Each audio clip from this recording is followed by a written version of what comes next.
She risks her own life to tell the truth. A Nobel Peace Prize winning journalist.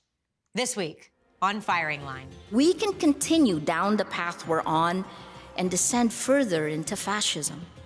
Or we can choose to fight for a better world. Her work as a prominent journalist in the Philippines makes Maria Ressa a target of online hate and of the Filipino government, which has convicted her on false charges that could put her in jail for life. I've been told us I have to keep this order of release with me in case someone tries to arrest me. Prominent human rights attorney Amal Clooney has taken on her case. The only thing standing between her and a prison cell is one decision from the Philippines Supreme Court. Ressa also has a warning for the role U.S. social media companies play in amplifying disinformation and eroding democracy around the world. Who enabled that? Mark Zuckerberg and Facebook. I spoke to Ressa as she visited the United States just days before returning to an uncertain future in the Philippines. The charges I face could send me to jail for about 100 years. What does Nobel Peace Prize laureate and journalist Maria Ressa say now? Firing Line with Margaret Hoover is made possible in part by Robert Granieri, Charles R. Schwab, the Fairweather Foundation, the Asness Family Foundation, and by the Rosalind P. Walter Foundation, the Center for the Study of the International Economy, Inc., Damon Button, the Pritzker Military Foundation on behalf of the Pritzker Military Museum and Library, and the Mark Haas Foundation. Corporate funding is provided by Stevens, Inc. Maria Ressa, welcome to Firing Line. Thanks for having me. You're a Filipino-American journalist, and you've spent your career focusing on preserving freedom of the press. You've done this in the face of harassment from the government of the Philippines, and you detail all of this in your new book, How to Stand Up to a Dictator. Last year, you and Russian journalist Dmitry Muratov won the Nobel Peace Prize. Why do you think it was so important that journalists were recognized by the Nobel Committee, something that hadn't happened for 90 years? I've always thought that the quality of a democracy's journalist, the quality of a nation's journalist, determine the quality of its democracy. I've covered Southeast Asia since 1986. And I began my career with the pendulum swing where it looked like democracy was unstoppable. And now at the tail end of my career, the pendulum is swinging back the other way. This time is important because democracy has been rolled back to 1989 levels in terms of the number of countries around the world. 60% of the world's population now live under autocracy. Which was the case in 1989. Yes, and the worst part here is that we're back in a place where propaganda has shifted reality.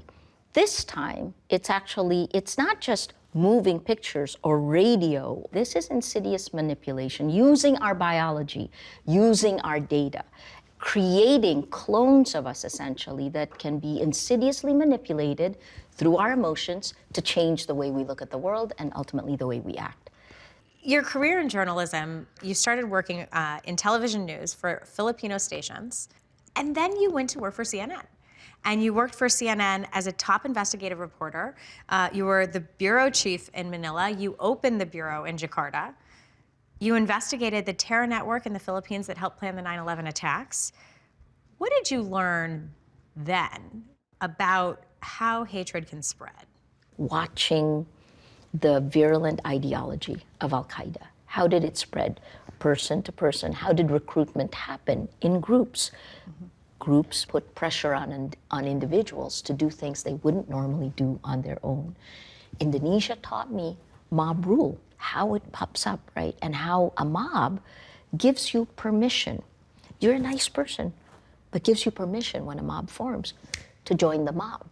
In 2005, you left CNN. Yes. To run the largest television news network in the Philippines. You ran that for 6 years, and then you left to launch and co-found the digital news site Rappler in 2012.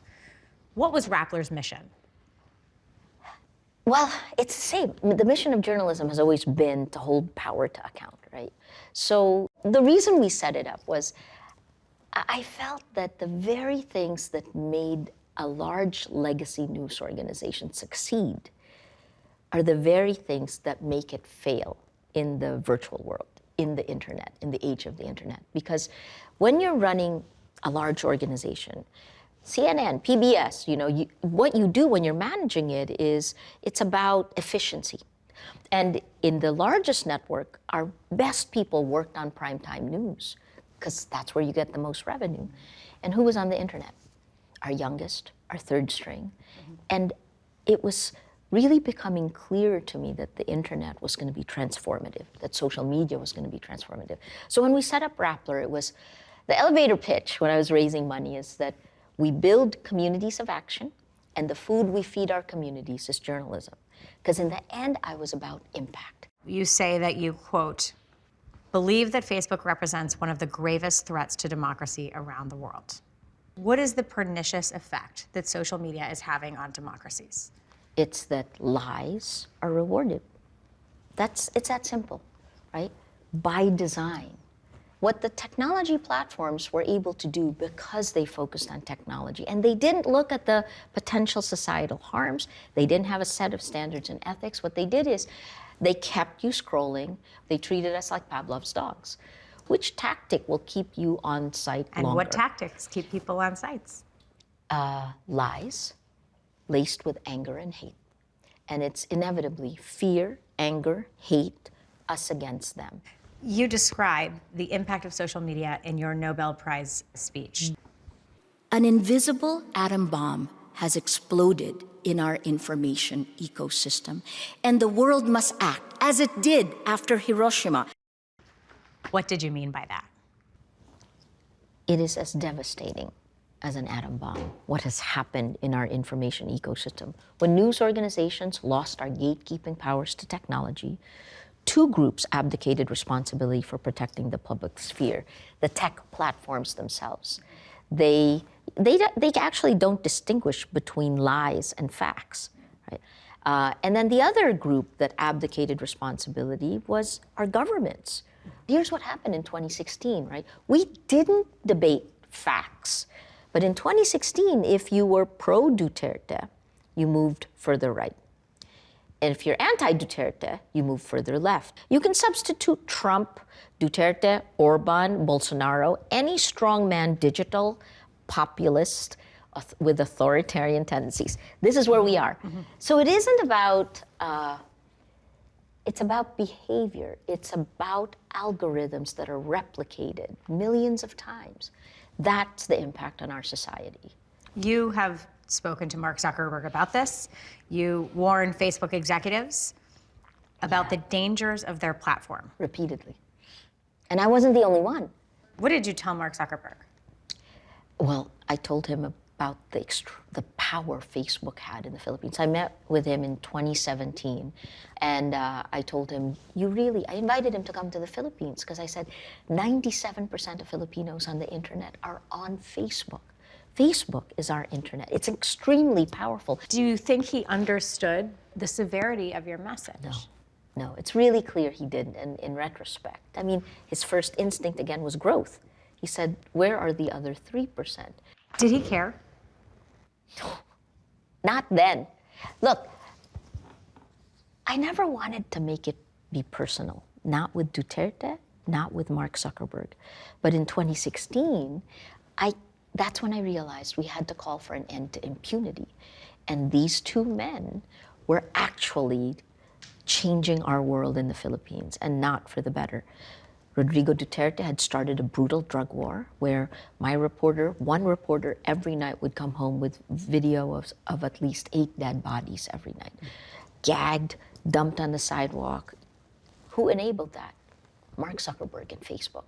In 2016, I went to them with what we found, that 26 fake accounts can actually influence at least 3 million others.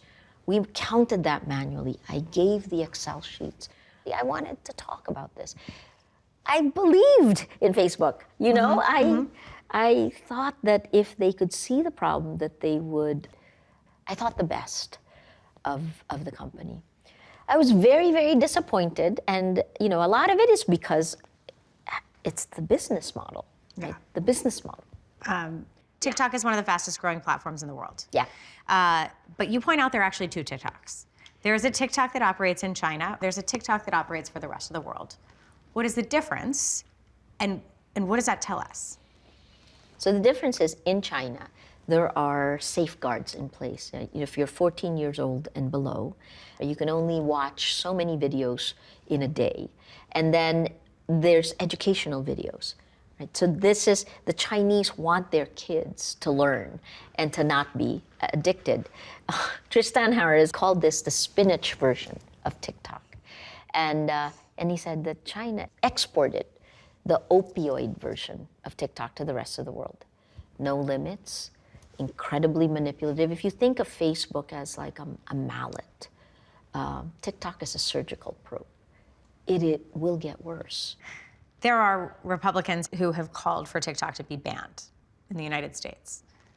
What do you think of that? I think when you begin to take actions like this, then you begin to look at the entire information ecosystem. In other words, you can't ban TikTok and ignore Facebook or Twitter. These are all insidious manipulations, right? What's the difference? Just because it comes from the other side of the world, you're going to prevent it, but yet this one that is yours, which has damaged or killed democracy in other parts of the world, which has enabled genocide in other parts of the world, you're going to let that through? Elon Musk has taken over Twitter. Yes. It has resulted in a considerable amount of turmoil at the company. What do you want him to do with the platform? Understand that it's about more than America. It has become a global, it's where activists, global activists raise campaigns that have had real world impact, right? Iran, the women in Iran.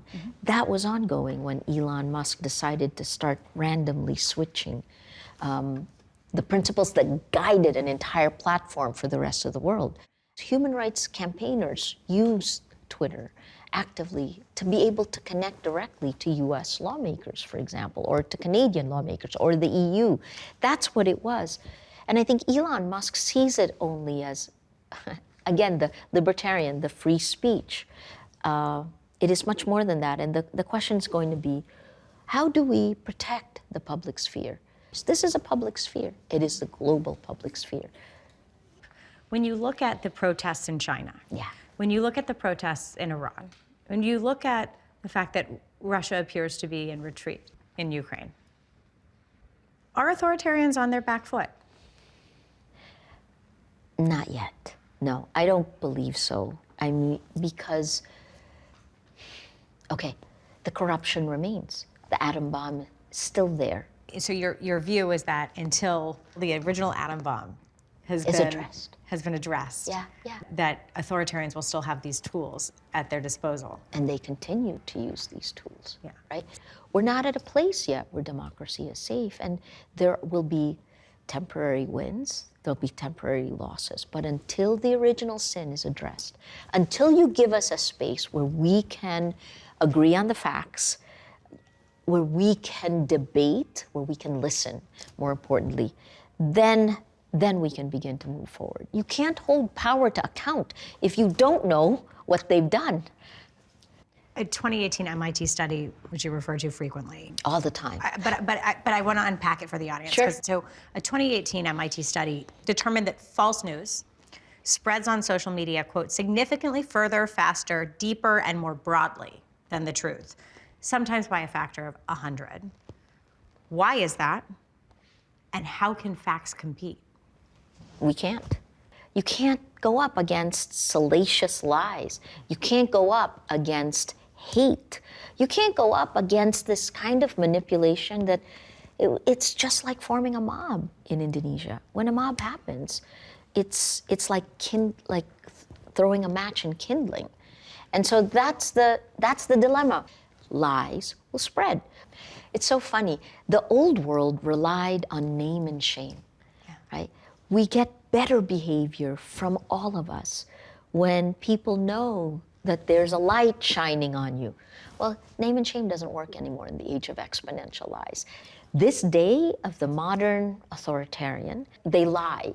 You lie. Step one, you lie all the time. Step two, You say it's the journalist. You have to hit the journalist because you have to take down their credibility. Step 3, everyone looks around and says, who's lying? What's the truth? There is no truth. We don't have a shared reality. So again, when we become the targets, we're defenseless. We just have to keep taking the blows. And that's what I've learned. So you've taken a lot of blows as a journalist, personally, misogynistic blows, lots of online harassment. Yeah. Talk about it. Everything that is vulnerable about, that people think you're vulnerable, if you're ashamed of something, the way I look, the way I sound. I guess the goal was to make me so ashamed that I would opt out. That's always the goal. Pound to silence or hit a vulnerability. Look, the UNESCO and the International Center for Journalists finally did a big data case study of the attacks against me. They took almost 500,000 social media attacks, and they went through natural language processing, and they found out that 60% was meant to tear down my credibility, 40% was meant to tear down my spirit. That makes sense, because if you don't believe me, and then I don't think it's worth sacrificing so much, I'm silenced. Did it work? Didn't work. I mean, you know, maybe this is one of the good things that the Nobel Peace Prize did do, at least for me and Rappler. Did it help you? Oh my gosh. On a personal level, did it fortify you? Doing the right thing is the right thing. It helped that, right? And for journalists in Rappler, it was a vindication that we weren't fools. So the whole point of this is to try to tear us down, to stop us from doing our Do you work. think the weaponization of online platforms, social media, brought Duterte to power? It's a combination of both, a perfect storm. There was a drug problem in the Philippines. Duterte made that his top campaign.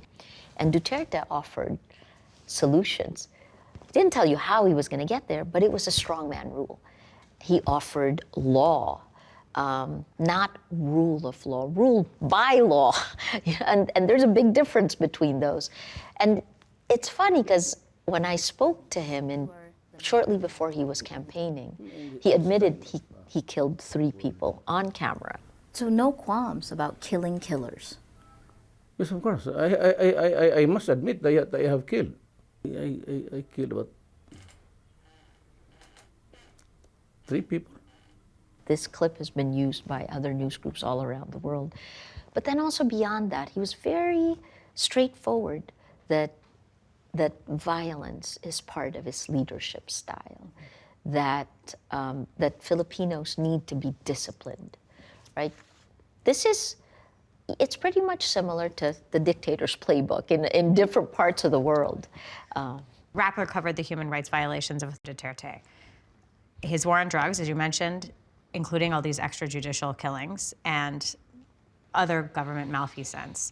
The regime retaliated against Rappler, revoked Rappler's license, charged you with multiple crimes and offenses, and you spoke about this retaliation in your Nobel Prize speech. In less than 2 years, the Philippine government filed 10 arrest warrants against me.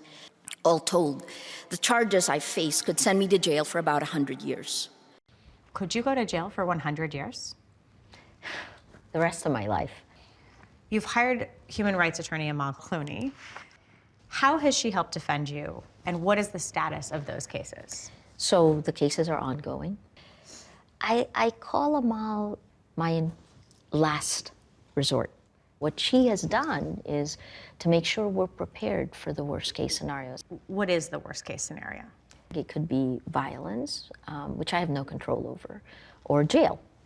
And either way, I have to be ready to deal with that. I'm very pragmatic about this. I've lived a roller coaster life, extreme highs, extreme lows, Nobel Prize, arrests, detention, and shutdown. So one of the things that we've done is, can we get shut down? Yes. Can it happen at any time? Yes. Okay, so what do we do if we get shut down? Let's plan it. Let's workflow it. Let's drill it. So since 2018, we drilled this as a company. How worried about your own personal safety are you? It's like being in a war zone, You don't really know. You know that it can be dangerous.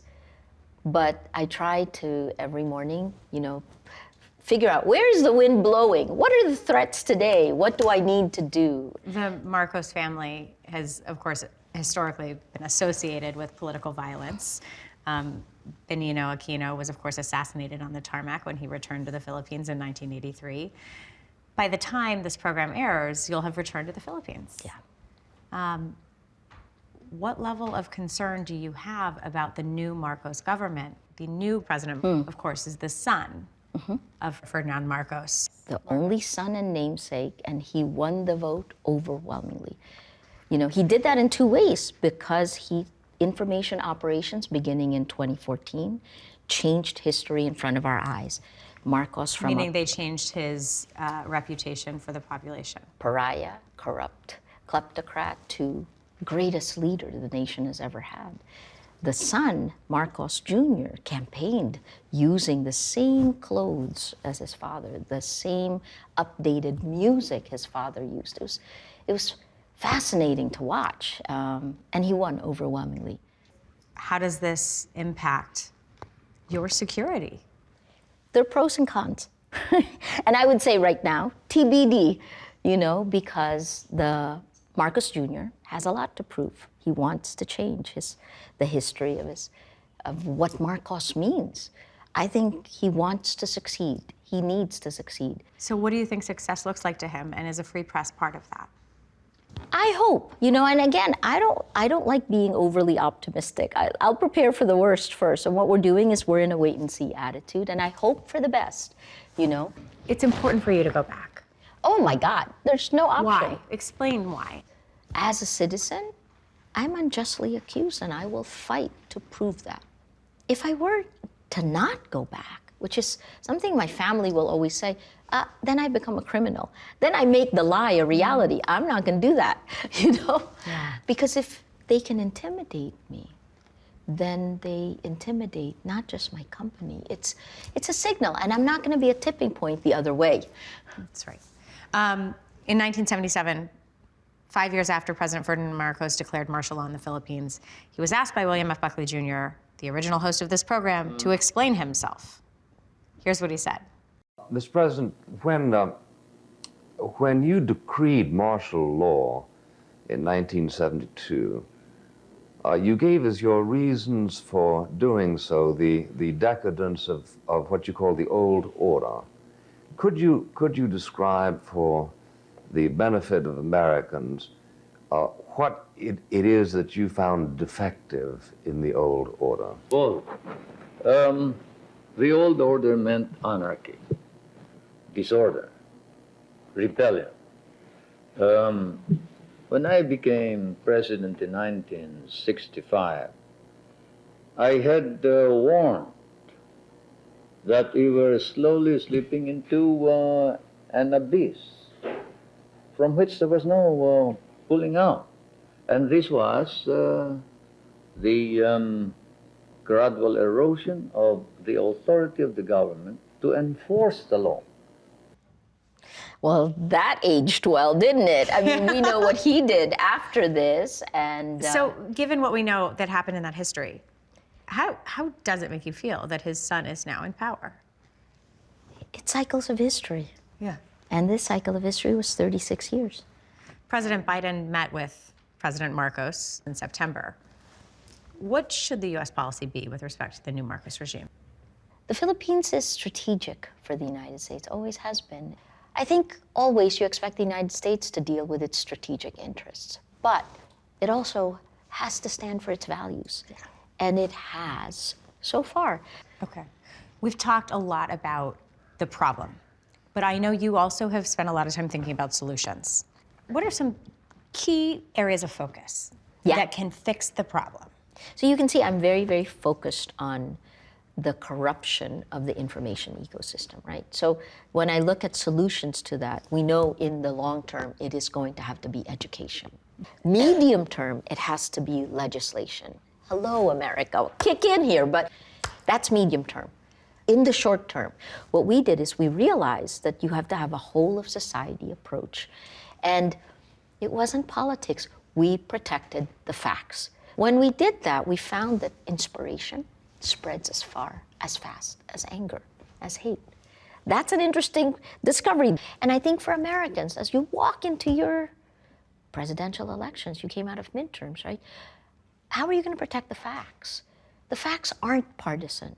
And I think every country needs to figure out what are the critical segments of society that protect the facts. Because everyone should have that same interest, regardless of which political party you're from. But the reality is that we shouldn't be here. There should be laws in place to protect us against this insidious manipulation, and we should all be demanding that. Maria Ressa, for all that you've contributed and for your continued fight for free speech and for journalism and for peace, thank you for joining me here on Firing Line. Thank you for having me.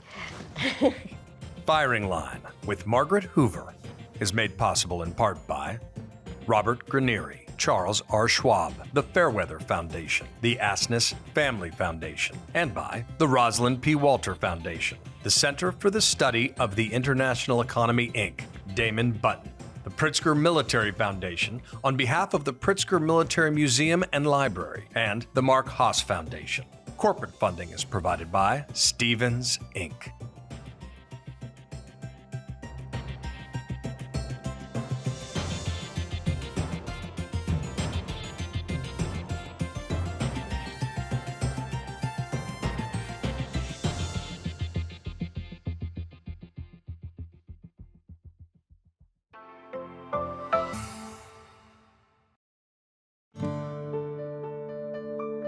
You're watching PBS.